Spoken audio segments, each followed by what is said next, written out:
بسم الله الرحمن الرحيم. الحمد لله والصلاة والسلام على رسول الله وعلى آله وأصحابه ومن والاه ومن اتبع سنته إلى يوم الدين أجمعين وبعد. د داسې یو ملا د تیارولو یا د ملا د داسې یو نسل د تیارولو لپاره چې د معاصر نړۍ د موجودو چیلنجونو کغه فکری عقایدي سیاسي اجتماعي چیلنجونه دي او که نور د دې ځوابګوي وسی د دې لپاره موږ تاسو د یو نصاب په وصف یا بیان باندې کار کوو خبره کوو او هغه نصاب ته موږ تاسو یو نوم غوړه کړی چې هغه د مولا د انقلابي کولو منهج یا نصاب دی. هغه فکری برخه عملی برخه ورسته په غیبه خبره کوو. په دغه نصاب کې چې د مولا د انقلابي کولو لپاره ضروری ده او متاسفانه شته نه مونږ ویل چې ضروری مواد به ورکیوي ضروری علوم به ورکیوي. اوله ورکی تاریخ یاد ک او بیا په تاریخ کې اسلامی تاریخ ترغه ورستم دویم مضمون څه شی یاد ک د اسلامی نړۍ پیژندل یا د اسلامی نړۍ وضعیت پیژندل چې په عربی کې ورته حاضر العالم الاسلامي دا ورته وایي. او په دې کې مونږ بیا ویل چې د اسلامي نړۍ د پیژندلو نه مخکې ورې د نړۍ پیژندل او د نړۍ د برازمونو پیژندل د نړۍ د ولسونو نظامونو تړونونو د دې پیژندل اترغه ورسته بیا اسلامي نړۍ پیژندل. په اسلامي نړۍ کې د اسلامي ممالک او دغه د مشخصات او هغه کې د مهمو نقطو مهمو موضوعات او مهمو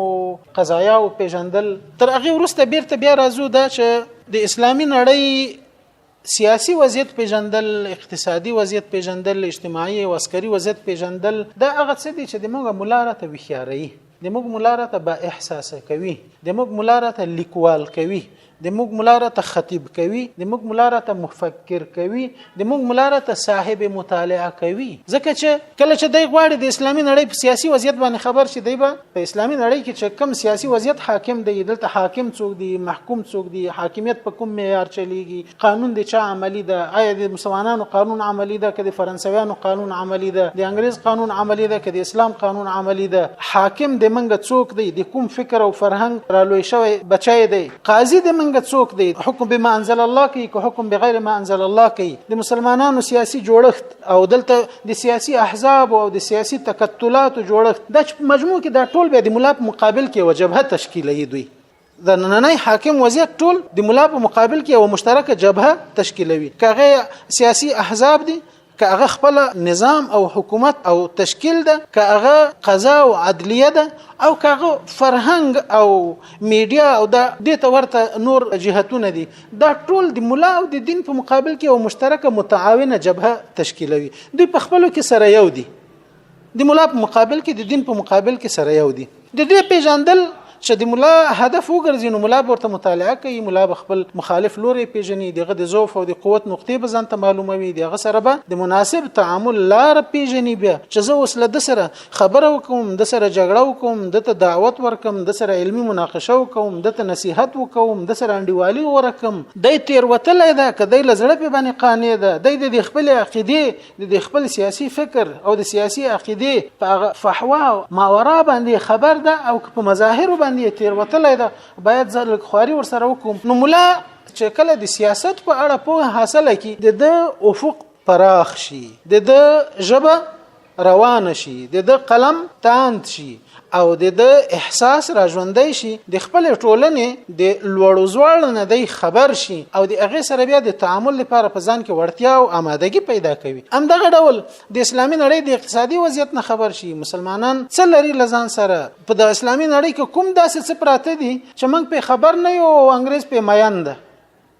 کله ورته چنګیز را رواني کله ورته انګريز را رواني کله ورته روسي را رواني کله ورته امریکایي را رواني کله ورته فرانسوي را رواني کله ورته ایټالوي را رواني. په د اسلامي نړۍ کې دوی څه لیدل دي چې داسې مایندې اوربان ال تراشي خپل وینم توي کې د منګ وینم توي کې او وطن خراب کې او بیا ترڅو چې په زور نه شړل شوی په خپل ذهن نه دلته خامخا یو څه داسې دي چې دوی په مایندې دوی ته خبر دي او موږ ته نه خبر یو او تعجب خلاداوي چې دی یو لاوینه و چې شوی نه شغبل بیا راهکی ابل بیا راورسي. دلته دغه اقتصادي وضعیت موږ باید په باندې پوه شو. موږ دلته لرو څه؟ موږ تیل څومره لرو، موږ نفت څومره لرو، موږ سره زر څومره لرو، موږ سپین زر څومره لرو، موږ قیمتي ډبرې څومره لرو، موږ اوبه څومره لرو، موږ لرګي څومره لرو، موږ چرمونه څومره لرو، موږ زراعتي غلې دانې دا څومره لرو، موږ سمندرونه څومره لرو. موږ په دې وضعیت باندې ځان پوهول دا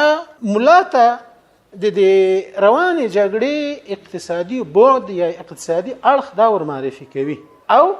په دې باندې بیا دای کار کوي چې د خپل ولس خپل شتو او شتمنیو ته متوجي کی چې ګوري د خلک د یوازې تاسو د عقیده غله نه دي، د تاسو د اقتصاد غله هم دي، د تاسو د تیل غله هم دي، د تاسو د غاز غله هم دي، د تاسو د تیګو غله هم دي، د تاسو د ونو بوټو غله هم دي، د تاسو د هر څه غله دي. د خلک دلته په اقتصادي وضعیت باندې ځان پوکول، همدارنګه په اجتماعي وضعیت باندې د مولا ځان پوکول چې دغه ټولنه د مال چا نه جوړه ده. په دې کې مسلمان څومره ده، په دې کې کافر څومره ده، په دې کې کوم کوم مشخصات لري، کوم قوم د دښمن سره پیوند اخلي، کوم قوم د اسلام سره وفاداری کوي، تاثر پذیری لپاره نه څومره ده، ولغه یو فلانه قوم لپاره نظر تاثر اخلي، ولغه یو فلانه قوم مثلا اسلامی احکام تم زر تن نور کوي، ول په خپل رسم او رواج باندې ټینګ پاتې دي. بس کوي خو ورته قران او حدیث یو بل خو ته د احمد ابا قانون وي، قران او حدیث به د درس کاله بعد مرته متوجه نشي، په لندو به د توای و د احمد ابا په قانون در سره کوم، د احمد ابا په نرخ باندې، د احمد ابا لکه چې د دوی کوم پیغمبر وي دومره ورته معتقد دي. محمد به پریدي احمد ابا به نیولې، محمد ابا به پریخي احمد ابا به ټینګړی. ولی په دغه اجتماع کې د تا څوک اوسېږي، د کوم افکار او نظریات خلک اوسېږي، د اجتماع یا د ټولنې بافت یا د ټولنې تړون په خپل منځو کې جوړښت دی څه ډول ده. دښمن چې د دې پیژندلو کوشش کوي او خپل استشراقي څېړنې او سروېګانې تر سره کوي او بیا د تا په ټولنه کې مؤثر جهتونه تشخیصي، د غل لارې به د ټولنه تاثیر پذیره کوي، د غل لارې برنامه پروګرامونه، خپل افکار نظریات، خپل نصابونه، خپل پوهنتونونه، خپل پروژې راوړي او د تا په خاور کې عملي کوي او بیا دغه لپاره د ساتون کې پیدا کړي، چلون کې پیدا کړي، حمایتګر ورته پیدا کړي، منون کې ورته پیدا کړي او ملا صاحب ته په باندې خبرم نه وي. پردې څلور زره مؤسسې راځي دلته کار کوي، د تا یو مؤسسه په اسانه باندې خو نشي درېدلی. دا ولی وجه دا ده چې پردې د موږ د اجتماع یا د موږ د ټولنې له اجتماعي جوړښت نه خبر دي، دلته د ضعف او د قوت نقطې ور معلومې دي، دلته هغه جهتونه او اشخاص ور معلوم دي چې دغوی سره تعامل ورته اسانه ښکاري، هغوی په اسانه استخدامولی شي. څنګه چې د اړ یو رامنډه کې دلته بیا بلا خلک په خدمت کې ورته په قطار ولاړ وي. همداسې وی کنه، یو وایي زه درته امنیتي خدمت وړاندې کوم، بل وایي زه درته اقتصادي خدمت وړاندې کوم، بل وایي زه درته تجسسي خدمت وړاندې کوم، بل وایي زه درته عسکري خدمت ورکوم، زه ته اربکای کېږم، زه ته ملیشه کېږم، بل ورته وایي زه ته تبلیغات کوم، بل وایي زه ته د تور مخ در سپینوم، ځکه چې د ما تک سپینه ګیره د غټه پګړۍ مې د نوم مې حضرت، د نوم مې پیر، د نوم مې شیخ الحدیث، د نوم مې مولا ده، زه به د تا د تور رزیل کرغړن مخ در سپین کوم، دی ولس ته به وایم چې دا متجاوزین نه دي، دا مسالمین دي، دا مستامنین دي، دا موږ راغوښتي دي، دا فلانای. زه به تاسو ته شرعي القاب داس پیدا کوم چې بس د مسلمانانو حساسیت د تاسو په مقابل کې کم شي. یو بل خلک پیدا کړی او دوی ور سره په اسانه تعامل کوي. ولی ځکه دوی د موږ د ټولنې له بافت نه خبر دي، د موږ د ټولنې له اجتماعي پیوندونو تړونونو نه د دې نه خبر دي او د ټولنې مشخصات او د ضعف او د قوت نقطې دا ور معلومې دي. نو که مولا ته دا شی ور معلوم شي، بیا به ګوري چې مولا به خوب ته وخت نه پیدا کوي، هر څه به خپل مسؤلیت غني، هم به پوهاوی خپل مسؤلیت غني، هم به دفاع خپل مسؤلیت غني، هم به تدریس خپل مسؤلیت غني، هم به د اخلاق او د اسلام د محاسنو خبرول خپل مسؤلیت غني، هم به د قوم مشري خپل مسؤلیت غني، هم به د خلکو ترمنځ جوړه روغه د خپل مسؤلیت غني. داسې بنئ چې په کنده کې بلوېدلی او لکه یخې اوبه چې وایي که څوک تږی نو را دي شي څا ته، زه اوبه یم خو په څا کې پروت یم، ما ته د راشي ما د راوباسي نه. داسې به بیا شي دی لکه باران په هر چا به اوري او د هر چا پټی به شین کوي، د هر چا وطن به ودانوي، ورته دی به د رحمت په حیث باندې پروت وي، نه په کوهي کې د یخو اوبو په حیث شو، که د چا په کار نو ما ته د راشي. همدا رقم د عسکري وضعیت پیژندل د اسلامي نړۍ یا په خاص ډول د خپل وطن عسکري وضعیت، دلته د عسکري وضعیت چا روان کړی، په څه مقصد روان ده، عسکري عقیده او نظریه څه شی ده، ټوپک خپل د کپردای ده، تنخواه خپل ورکی کپردی ورکی، اهداف ورته خپل ټاکي کپردی، د خپل دین او د هیواد په خدمت کې ده، کدي پردی او د اشغال ترڅنګ باندې ولاړ ده، د اشغالګرو ترڅنګ ولاړ ده، عقیده او نظریه کفري ده که اسلامي ده، د اسلام سره وفاداری څومره ده، د کفر په خدمت کې درېدل دا څومره دي، ولې دریږي، د دې خلکو سره د منګه شرعي تعامل باید څنګه وي، په مقابل کې څه وشي، تعاون ور سره وشي، مخالفت ور سره وشي، پوهاوی وشي، اصلاح وشي، دړي وړي شي، څه چل پی وشي. یعنی د خپل عسکري وضعیت پیژندل. اوس ګوره دښمن د تا په عسکري وضعیت باندې دومره مسلط دی چې 12,000 کسان اول امریکایان راغله، په 12,000 کسانو دی افغانستان اشغال ټول افغانستان اشغال ک. څنګه اشغال ک؟ ځکه اشغال ک چې د تا د وطن عسکري وضعیت پر معلوم ورته په یو ځای کې یو ورته مالیشه ک، په بل ځای کې بل اربکای ک، په بل ځای کې بل ته لوانه مواد او وسایل او دا شیان راوړل، په بل ځای کې بل ته یو موقته رنوي جوړ کړو، ته ماته دغه د تیاری د کې ناصر لار جوړ ک، بس نور بیا زه د تا کارم کوم او د دوی اشاره ورکوم ورته، د تا خدمت کوم او د طالب چاره کوم ورته. فورا په څو ورځې کې ورته رنوي جوړ کړه. د دې وطن د خلکو عسکري جوړښت او عسکري وضعیت دا او عسکري زدوبندونه او مخالفتونه او موافقتونه ائتلافونه دا ور معلوم و. د ارچا سره بیل خبره وکوله، بس په یو میاش کې د ځان لپاره دلته داسې لخر جوړ کړ چې انګريز راغله نه دلته به د مخالفت بیرغ پورته او به داسې خلک به کې جوړ کړل شوې لغټ بمونه راوغورځو. په دې وړو باندې دا نه ماتيږي. او دا چا کول؟ د ازهر نه فارغ شوی عالم چې تشناب ته بم به پګړې نه ته دون ځان ملتزمم خو د جهادي تنظیم مشرم ځان خو ده. ولی دښمن د منګه عسکري وضعیت تشخیص کوم، موږ خپل عسکري وضعیت به خبر نه والله کله د خپل جبهه له خلکو خبر له خپل مجاهدینو خبري چې مجاهدین د منګه په څه اخته دي. بل ورځ مجاهد ما تراغي ما ته وای چې مولانا صاحب کوم ملایان چې په جبهاتو کې په جهاد اخته دي هغه خپل علم کور کې پریخه ده، دلته امدغه ستشه باډي راغلي او د عام مجاهدینو د فیسبوکیانو رنګ اخیسته ده. عام مجاهد هم لګیا د خپل فیسبوک یا خپل څنګه غوړی یا ترانه اوري خه کاری ترانه اوریدل دي، تر هغه په دویمه درجه کې د څنو غړول او د څنو اړول راړول او عام کار چې تر ټولو تباکون کې کار ده. سبان فیسبوک ګوره، بیګام فیسبوک ګوره، بس کله داسې ګوتی پیرا کاګه، کله داسې ګوتی پیرا، کله غټاوه، کله وړو کې کاوه او په دې پیګش د محتوا د فیسبوک ده پر دوی را صادره کړي ده. دا د ما خپل نه ده، د ما د دین پیغام نه خبروي، د ما د اخلاق نمائندګي نه کوي، د ما د ولس په نفع باندې څور کې نشته. دا ټول پردی دین، پردی افکار، پردی نظریات، پردی تصورات، پردی پروګرامونه، پردی نظامونه، پردی اصول او مبادی دلته معرفي کوي. یو عام سړی یو بې سواده سړی په اخته ده او ملام په من اخته ده، د جبهه طالب هم ور باندې اخته ده. د منګ مولا د خپل جبهه د عسکري وضعیت نه هم لا نه دی خبر. دا خلاصه کوي چې د دښمن د عسکري وضعیت نه خبر شي او بیا د هغه سره داسې مناسب تعامل وکوي چې دښمن له امریکا له الاسکا راځي، له امریکا له اخر څنډنه، دښمن له استرالیا نه راځي، دښمن له ناروې نه راځي، د اروپا د اقصا شمال ناراضي او دلته د تا ولس منظم کوي، د تا ولس نظام تربکای جوړي، ملیشه جوړي، امنیت جوړي، استخبارات جوړي، اردو جوړي، پولیس جوړي، کمپاینیان جوړي، سپیشل فورس جوړي او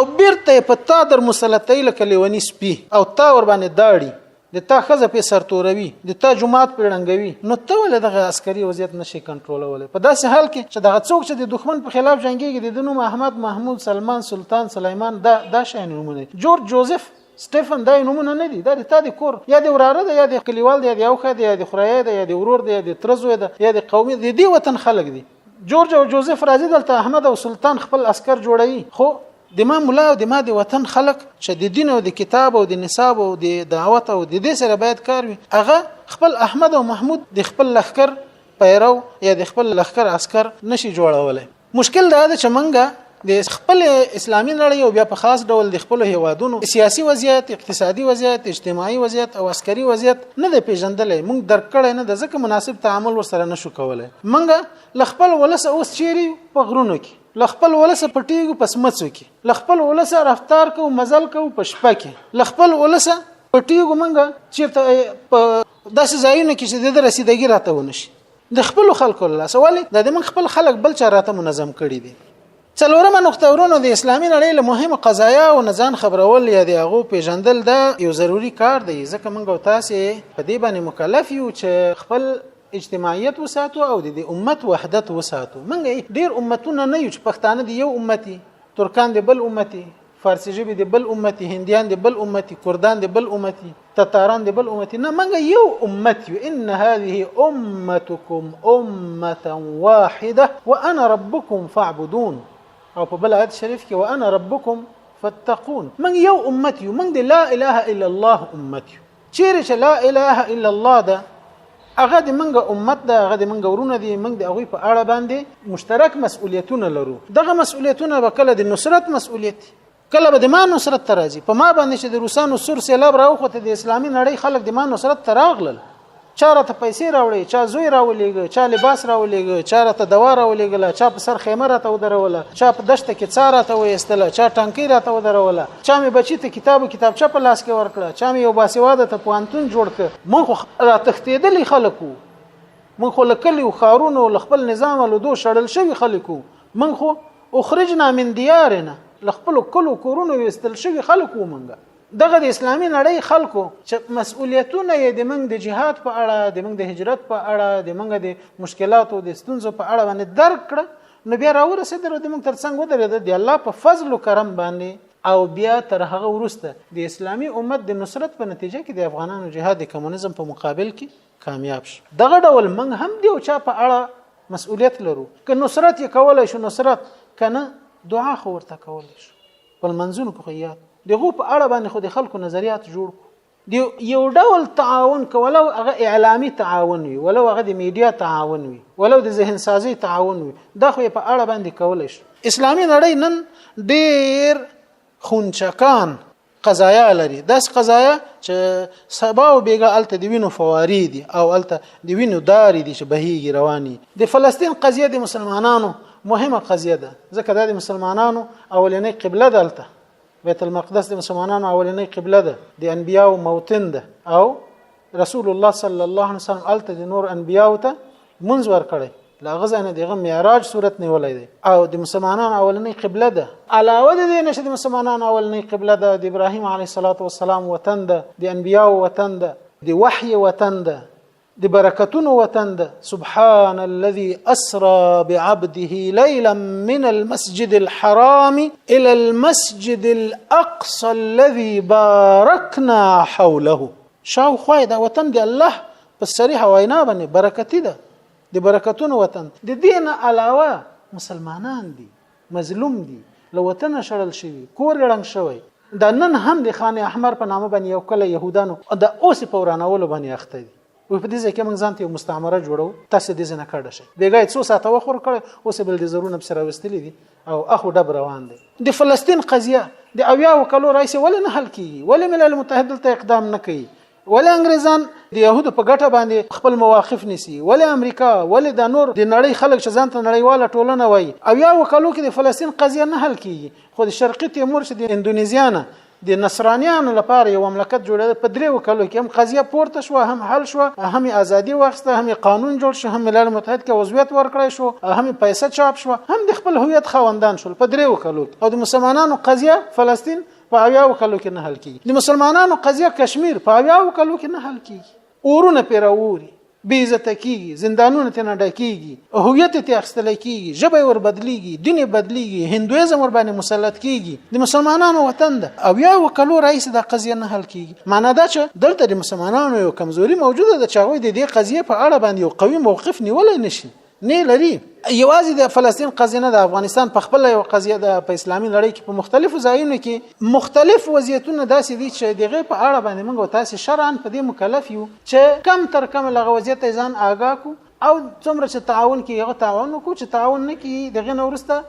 دعا وکړو، الله ته التجا وکړو، زاري وکړو، شبخیزي وکړو، الله ته وخت کې توي کو، موږ ځان مظلوم ښکارا کو، الله به موږ سره نصرت وکړي. د موږ په دعاو کې به الله برکت او تاثیر واچي. انما تنصرون بضعفائكم او كما قال صلى الله عليه وسلم. تاسو د خپل ضعیفانو د دعا او الله ته د التجاګانو په ذریعہ باندې په نتیجه کې کامیابیږئ. تاسو نو د اسلامي نړۍ مهم قضایا د چچنیا قضیه ده، د بوسنیا قضیه او مخکې د افغانستان قضیه ده، د سومال قضیه، د عراق قضیه ده، مثلا فلسطین قضیه ده، د کشمیر قضیه ده، د قبرس قضیه ده، اوس د میانمار یا د برما قضیه ده چې مسلمانان پکې کړيږي، زوريږي، په بد حالت کې دي. د مسلمانانو عمومي قضایا دي. د دې په اړه باندې موږ او تاسو مشترک مسؤلیت لرو او دغه قضایا باید د موږ په نصاب کې معرفي شي، ولو که په جزئی شکل باندې هم وي، ترڅو د مسلمانانو ترمنځ هغه د همدردی او د تراحم او د تواسی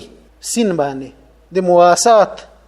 او د همدردی او د تسلی او شعور پکې را بیدار کی او موږ په دې باندې پوه شو چې موږ یو امت یو. د ولسونو په اړه باندې خپل مسؤلیت پیژنو. دغه ولسونه لمنګ څه غواړي؟ آیا یوازې هم دومره مسؤلیت ده چې موږ ته وظیفه راکړي، موږ ته جمعات کې ځای راکړي، موږ ته کتاب واخلي، موږ ته سرسایه او زکات راکړي؟ کله موږ هم څه حق ده چې موږ د دوی حق پیژنو، ورته وایو د دوی د دعوت حق په موږ څومره ده، د تعلیم حق څومره ده، د لارښوونې حق څومره ده، د احسان کولو حق څومره ده، د فساد د مخنیوي حق څومره ده، د نظام د جوړولو حق څومره ده، د امنیت د تامین حق په موږ باندې څومره ده، د اولاد د روزنې حق په موږ باندې څومره ده. دا ټول هغه شیان دي چې کله موږ د اسلامي نړۍ وسنۍ وضعیت وپیژنو، درک کو، نو د موږ په مولا او په طالب کې به د اجتماعیت شعور پیدا شي، د مسؤلیت پذیری شعور او احساس ورکه پیدا شي، د تدبیر او د اقدام وړتیا ورکه پیدا شي. نن به پام دې ځای بس کو او راتلونکي درس به ان شاء الله د موږ او تاسو اتم درس وي، هغه به وي د ادیان او د مذاهب د پیژندنې د ضرورت په اړه باندې. سبحانك اللهم وبحمدك اشهد ان لا اله الا انت استغفرك واتوب اليك.